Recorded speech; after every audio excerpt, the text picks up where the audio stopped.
Mga ambasador mula Europa pinasyalan ang mga Belenismo entry sa Tarlac. Silipin sa report ni Claire Lacanilaw.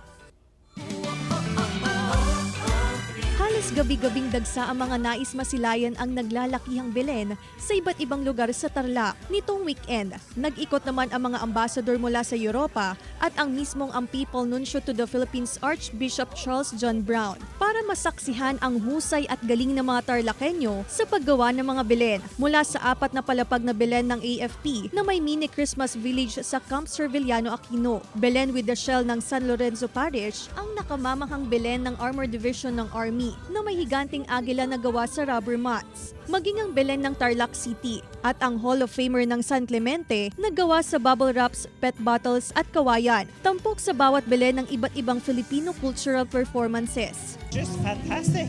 It kind of creates light and happiness, and I'm also impressed. Absolutely, I feel the Christmas spirit coming. Belenismo is the pride of every Tarlakenyo. We are the Belen capital of the Philippines. It was started in 2007.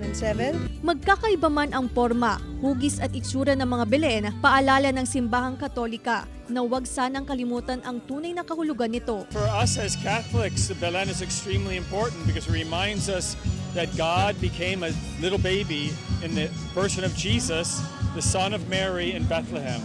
And when we go to a Belen, we should always say a prayer, especially a Hail Mary to Our Lady, asking her to bless us. Claire Lacanilaw para sa Mornings with Jimmy Regional TV.